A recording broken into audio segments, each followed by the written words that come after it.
में शंकर भगवान पढ़ते हैं। उत्तर भाग में अनुसार सोमकेश्वर। अच्छा जी। उनके सामने भी बहुत बड़ा फील्ड है। हाँ हाँ। वहां भी शिव महापुराण हुआ, बहुत व्यापक रूप में हुआ। अच्छा वो जी। भी हमारे द्वारा आयोजित किया गया और हमने ही उसका वो किया, संपादन किया। और यहाँ का भी हम ही ने ही संपादन किया वक्ता के रूप में।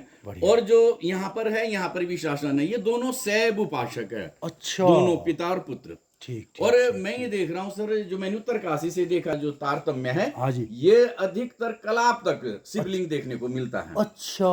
बस कलाब से ऊपर कोई शिवलिंग नहीं है। ये आप मानो कि अलकापुरी एक तरह की। अच्छा। अलकापुरी है जो कुबेर की अलकापुरी है, इसलिए हमारे पर्वत के लोग अधिक धनाढ्य। सही कह रहे, सही कह रहे। तो उनके यहाँ अलकापुरी है, वो धनाढ्य लोग, जबकि वहाँ कोई ऐसा व्यवसाय नहीं है। व्यवसाय नहीं है, कोई ऐसी चीज नहीं है। विकट जीवन है उनका। विकट जीवन। पर उस विषम परिस्थिति में भी और विषम अवस्था में भी वो बड़े संपन्न है, हमसे बहुत संपन्न है वो लोग।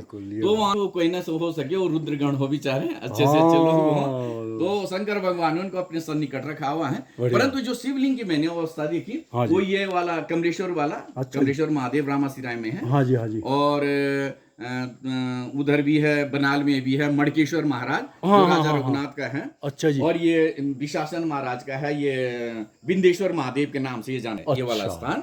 और ऊपर जो कर्ण महाराज के यहाँ सोमकेश्वर के नाम से जाना जाता है। अच्छा, जो देवरा मंदिर, जो देवरा मंदिर में है, उसके बगल में है, उस साइड पे। और कलाब में भी है। और कलाब में भी एक शिवलिंग है जी, मैं उसमें जा रखा हूँ। कुंड है आगे बना हुआ, वहाँ मरु महाराज तपस्या कर रहे हैं कलाब में। वो गांव के ऊपर गुफा है। अच्छा जी। तो वो सतयुग से बैठे हुए हैं। और सतयुग तक ही वो इंतजारी करेंगे कि मैं तब तक ही तप में रत रहूंगा। वो भी बहुत बड़ा पाखाना जी। अच्छा जी। और बीच में वहां पर पानी टपक, अब वो आता कहां से है, जबकि वो चट्टानी भाग है सारा। अच्छा। और वो शिवलिंग के ऊपर गिरता सीधे। अच्छा।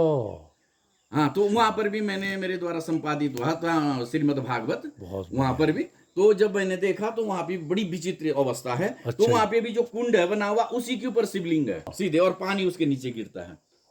तो गांव के लोग उसी पानी से पहले जीवन यापन करते। तो आज तो सुविधाएं पाइपलाइनों की है, किसी भी प्रकार की है।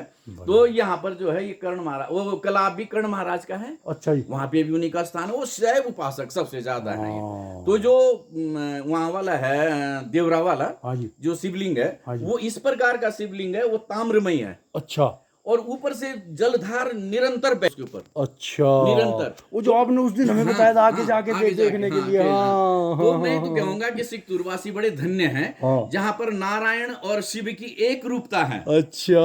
नारायण तो हो गया विष्णु जल, और शंकर भगवान हो गए लिंग रूप। तो उन दोनों की एक रूपता वहां पर प्रदर्शित देखी मैंने। तो ऐसा लिंग मैंने कहीं नहीं देखा अभी तक, जहां पर कुदरती ही पानी गिरता है शिवलिंग के ऊपर। न कोई व्यवस्था है, न कोई बनाई गई व्यवस्था है। ये पूरी प्राकृतिक है।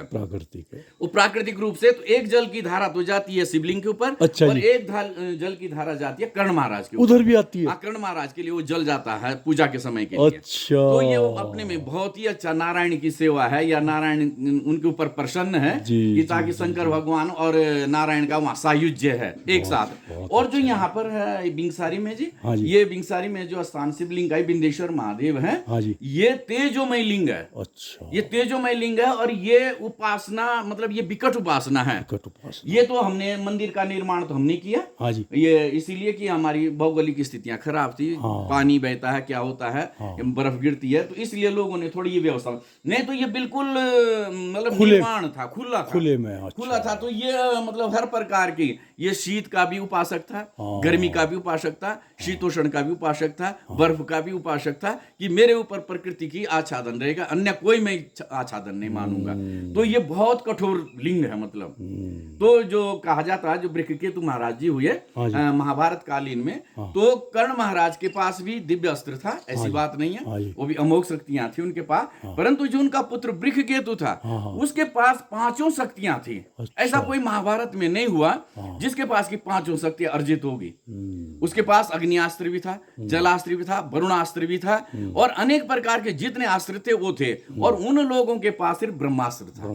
पहले वालों पे जो उनके पूर्वज हुए, जैसे अर्जुन हुए और कर्ण महाराज हुए, इनके पास सिर्फ ब्रह्मास्त्र था। वो तो ये विशासन महाराज यहाँ आकर के विराजमान है। अच्छा। और ये यहाँ पर पूरे गढ़गाड़ पट्टी के इष्ट देवता माने जाते हैं ये। तो ये यहाँ पर ही सब ब्राह्मण लोग इनकी पूजा करते हैं। शाम 4 बजे करीब इनकी पूजा लगती है।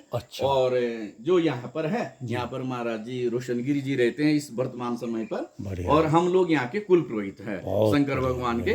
तो सिर्फ हम ही यहाँ थोड़ा पूजा उपासना करते हैं, जो छोटी मोटी अपने से पूजा